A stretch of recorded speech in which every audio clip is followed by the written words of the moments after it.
My name's Joe. I work for Microsoft. A couple of things that might be interesting about my Microsoft part. I've only been here about 6 or 7 years. Before I took this job, the role that I do right now is I look across all of Western Europe and I manage everything that we do with technical audiences. So the organization that runs this today reports into me. Anything we do with developers, with people in the IT industry, students, startups, those are all my responsibility. But more interesting, maybe, before I took this job, I actually ran everything that Microsoft did for students. So that was what I did out of our headquarters in the US. So when you see things like the Imagine Cup, or if you know about DreamSpark or student partners or things like that, I put 5 or 6 years of my life into creating those things with some great teams around the world. So I have a lot of interest and a lot of investment, if you will, personal investment in seeing us succeed with the student audience. So when I got the invitation to come speak, I said yes and moved a lot of other things away because the chance to do talks like this are just far more important than other things you could do when, sort of the standard business stuff. So before I get into the kind of standard stuff that I want to talk about, I always try to do a little research before I come somewhere. You can tell by now that I have a very American accent. That's where I come from. I live in the Netherlands about 1.5 years, and I've been to Belgium a number of times, but I thought, I'll do a little research, I'll find out what's famous from Belgium, and I'll have some background going into this conversation. That's what I thought. So like any great researcher, I spent 5 minutes online with a search engine trying to figure this stuff out. And when you search for famous things in Belgium, there's a few things that sort of show up before everything else. And there's just one guy that kind of always comes around every time that I do a search, no matter what it is, and no matter what I put up there. And it's not just about Brussels. It's actually, if you do a search for Belgium and you look for famous things, and I thought, okay, a kid peeing, Belgium, all right. But probably a lot of people bring that up. That picture's common. Shouldn't make fun of that. There's not really a good story there and move on. But then, just as soon as I was ready not to use it, I found out they like to dress it up. They like to put clothes on this thing. The scuba suit is my favorite over here. I don't know if you even know what that one is there. That's an Oompa Loompa from Willy Wonka a long time ago. So you dress it up. So here I am getting to know Belgium a little bit, and this is where I started, right here. And so I kind of went, yeah, okay. So there had to be more, right? There had to be more than this. And interestingly, there was. You may or may not know it, but the Big Bang Theory, the origin of the universe, Belgian scientists came from there. The internal combustion engine, invented in Belgium. Interestingly enough, along with the internal combustion engine, asphalt, also invented here. I think everybody knows the saxophone is a Belgian invention. But then as you go through these things, like it or not, the cliches come back, and it comes back to chocolate, waffles, and frites. So that was my research, my investment in research to sort of get to know the audience before I came and talked. So just moving through this. So what am I going to talk about today? I'll give you a little bit more background on myself because I think it might be interesting for the conversation we want to have. I want to level set us a little bit on IT today. Like, let's take an honest look at the industry, from at least a couple different angles. I want to talk about the power of students. For a long time, I've had a theory that your age and your experience doesn't determine your capabilities and what you can do, and that we often think that gray hair and a suit jacket somehow has more meaning than a great idea, which is wrong. And I want to have a little bit of a talk about that. And then, of course, the Microsoft pitch I'll put there at the end. So about me, I've spent a far more time outside of a big company than I've ever spent in a big company. I'm only 6 or 7 years with Microsoft. And before that, I'm an entrepreneur. So I started 5 companies. The first one I started when I was a student.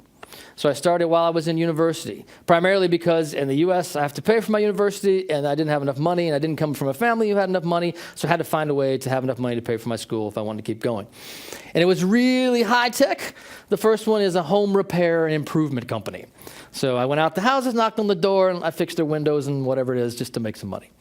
But as you go through there, you actually get a little more technical. You get into a courier delivery company. There was technology behind that, a package delivery, services companies, and then ultimately, before I came to Microsoft, a really interesting, deep technical interactive 3D company.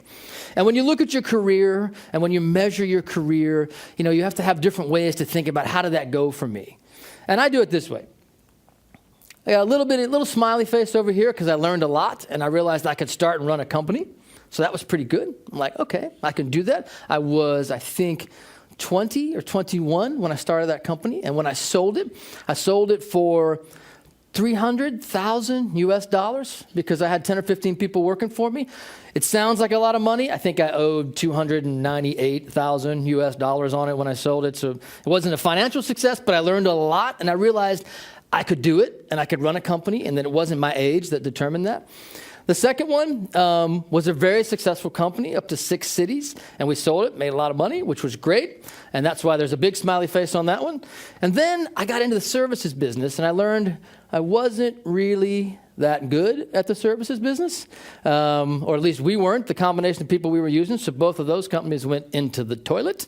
That's why you see the toilet, goes along with the first theme.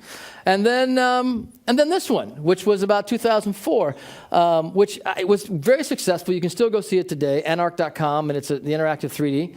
Don't wait, you guys can come in. And it's pretty cool, but it's still going. So we'll see how that goes. I still have some interest in there. We'll see how it happens. And then I went and joined a big company.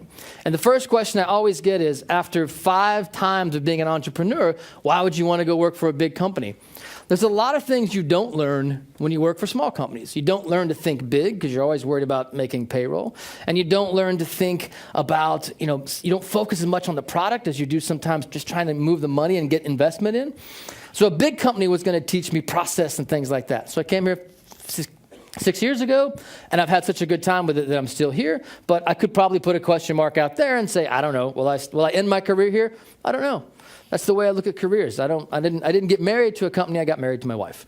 So that's how we look at it. That's a little bit of background, so it helps you sort of see when I come to the conversation today, I'm coming to you discussing it from someone who's been far outside of the company I'm talking about, as well as had to sort of carry these types of responsibilities and come up with ideas, create products, write the code, whatever it takes, we would do it.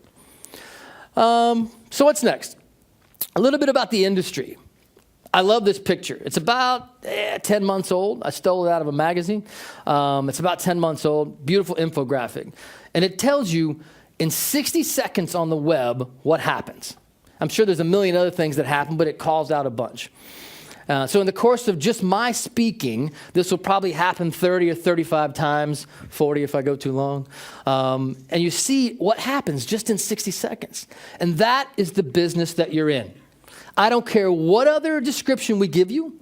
I don't care what other way we talk about it or how we talk about building software and the magic of the Metro and whatever else we talk about today, which are all important. This is the business that you're in. Because this is what's going to happen in the brains of people when you want them to use whatever magnificent product or technology or whatever it is that you're working on. This is the world that they live in. So it's really important to understand the pace and the how complicated it is when you're looking at this industry and when you go forward, whatever it is you choose to do. These are, I just think it really helps you kind of nail that. This is also one of my favorites, because I think that all companies fall into one of 2 categories. No, this is not a gun shooting a Big Mac. I have nothing against McDonald's. It's just 2 different images. And I think when you take all the tech companies that are out there, and I know it's a big generalization, and I've had people from Microsoft, Amazon, Google, Apple all come to me and argue about this picture. But I think it's true. We fit into one of 2 categories.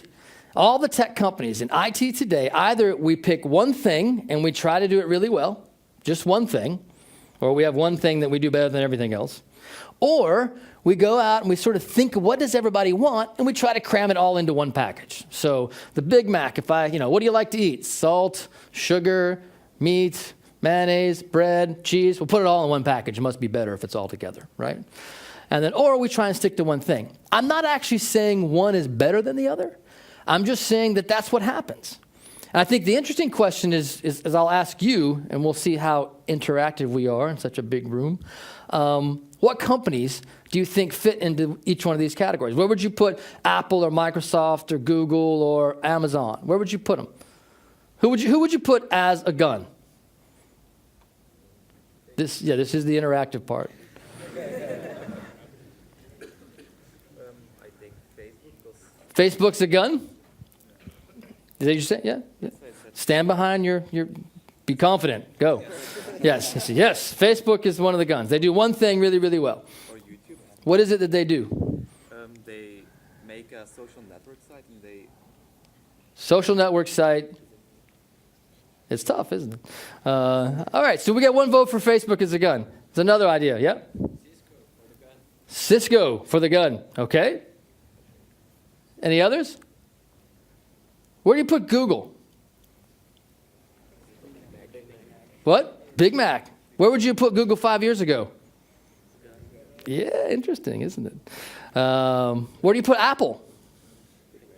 The Big Mac? Yeah, theirs tastes pretty good. Yeah, but still a lot of stuff in one place, right? Yeah. Microsoft? Yeah, that was pretty easy. Yes, we're the Big Mac. How about Amazon? A lot of Big Macs out there, huh? Seems like we need a few more guns. I don't know. I don't know right or wrong. I think it's interesting when you start to categorize companies and you're looking across the industry.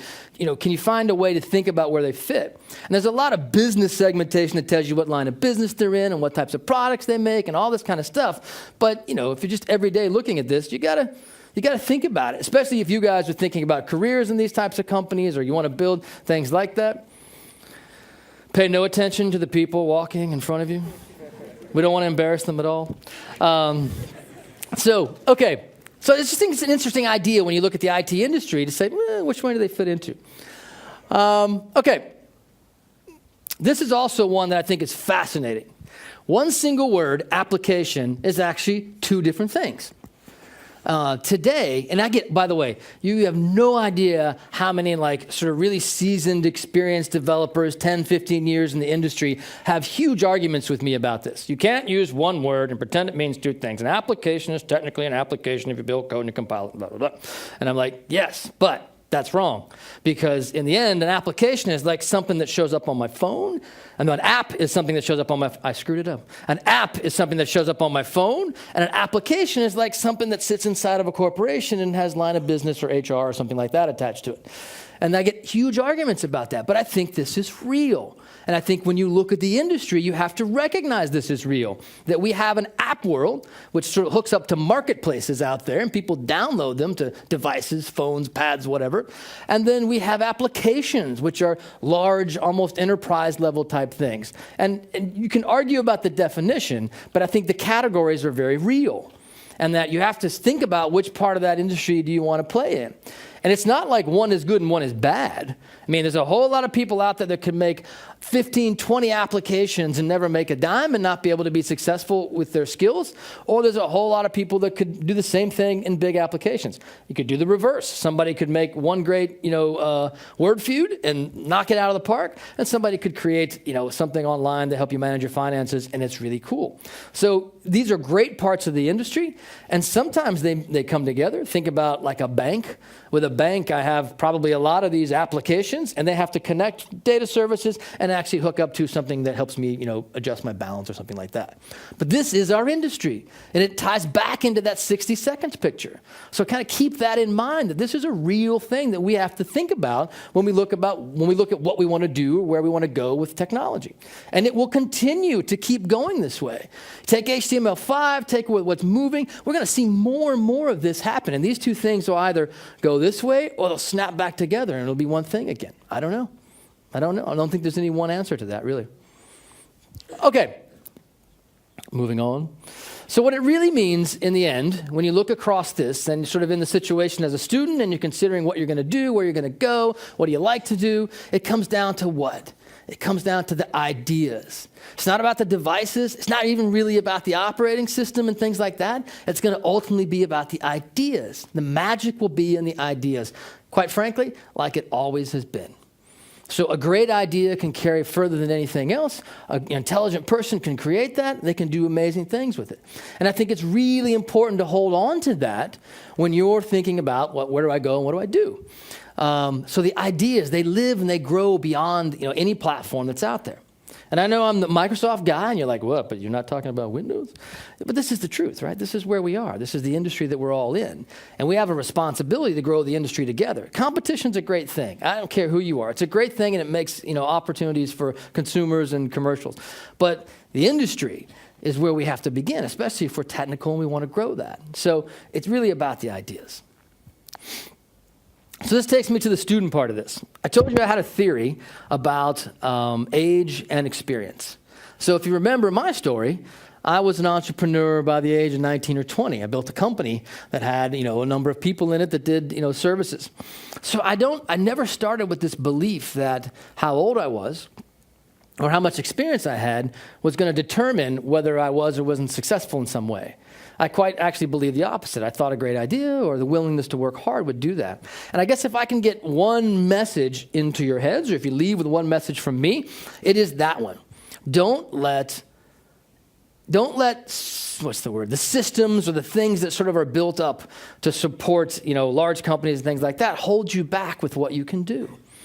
I think that the potential is whatever's inside of you, and you can make it whatever you want. You watch the Imagine Cup video. I think it's really cool. It's a great video. But the heart of that is about changing the world through technology. When you get into something like that, you fall in love with it. It becomes far more important than any job or anything else. And the technology makes the difference. So I just don't want you to ever think that somehow you need 10 years worth of experience. You go look at the job boards and somebody wants a developer with, 10 years worth of experience and this type of releases and this. Nah, it's going to be about your, what you're willing to put into it and how you can do it. And you can sell yourself anywhere and any time as long as you're willing to remember that. You can break through those systems. I've done it myself. I've seen thousands and thousands of people do it across the world. So I want you to hold on to that idea. I think it's also good to remember, I don't know how many people in the room are entrepreneurs. What do every single one of these companies have in common? Does anybody know? Yes, they're technology. Well, mostly, I think.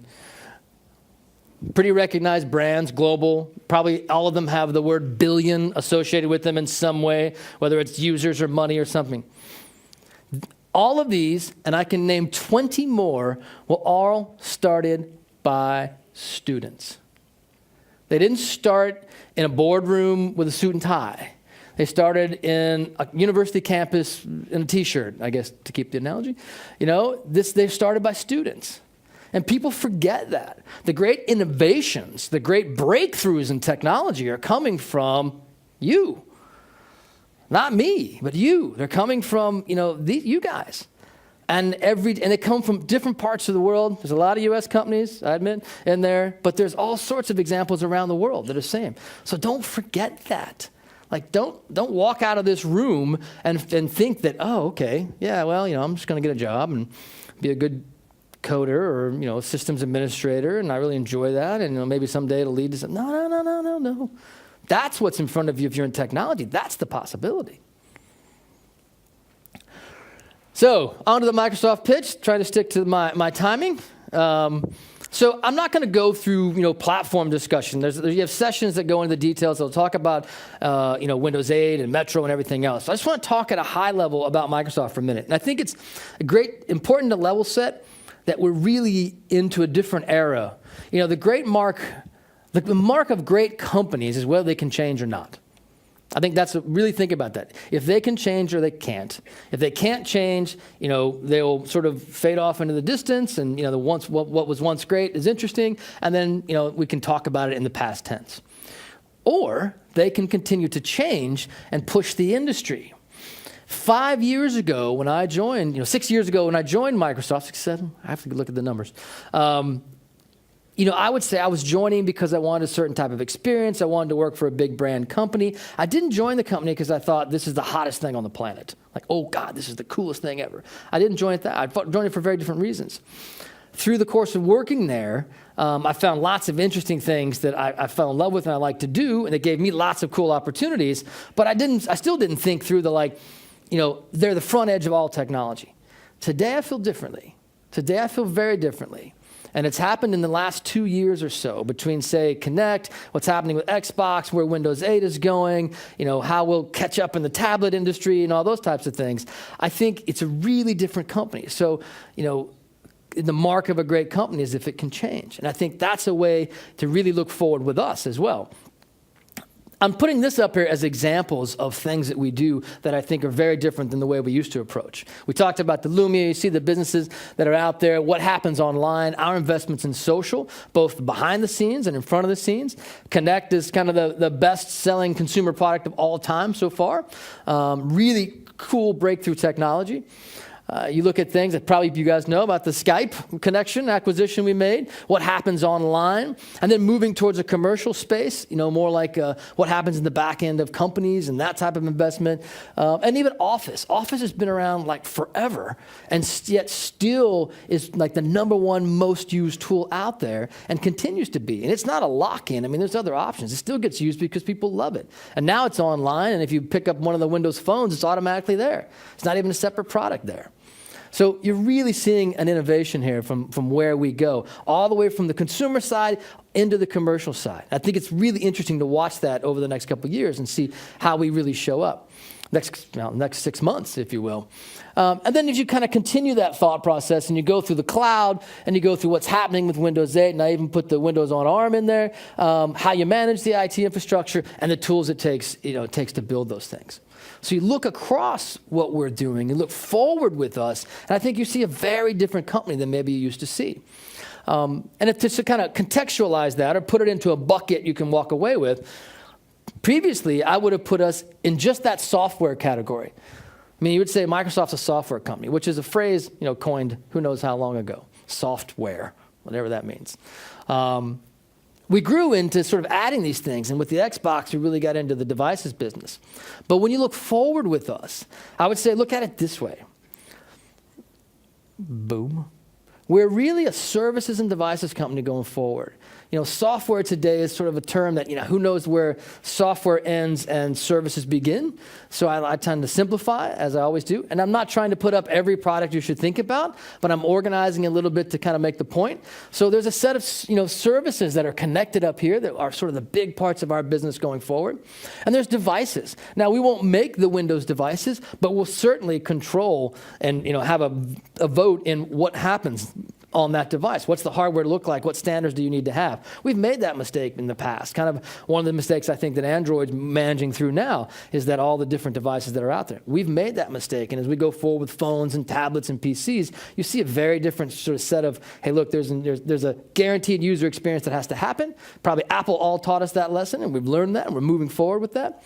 And then it goes into entertainment. And, if you think about that, there's a really interesting platform that you get to work with. Today, if you took just the Windows 7 devices, not phones, not Xbox, not what's online or anything, you said just the Windows 7 devices, you're probably 500 million plus. This still lasts 3-4 years that got out there. 500 million plus devices around the world. That is more than the iOS and the Androids if you add them together.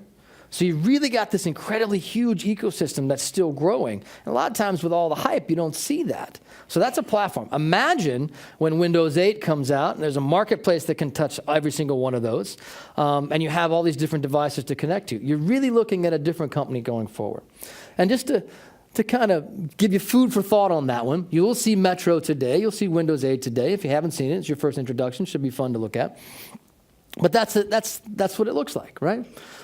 There you see a tablet and you see a PC.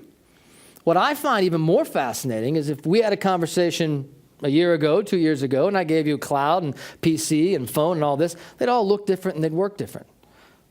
But not the case going forward. So imagine when you can actually write an app and you can drop it on any one of these platforms, and it can basically be 80 to 90% done when you go into the next one, and all those marketplaces are open for you. If you're a coder, if you're a developer, that's a hell of an opportunity. If you're managing IT, that's a lot simpler way to look at the world. And then there's also incredible reach over here, right in the living room, what you put in your pocket, and then maybe what you might do at work or how you do entertainment. So I just think it's something to think about when you go forward. So what did I cover? I covered statue of a person peeing. I covered looking at the IT industry today. Hopefully you walk away with a message about student potential. Hopefully, you take that away, and then a little bit about Microsoft. So here's the opportunity. You can tell me if you liked it or you didn't like it, or if it was worth your time. Thank you.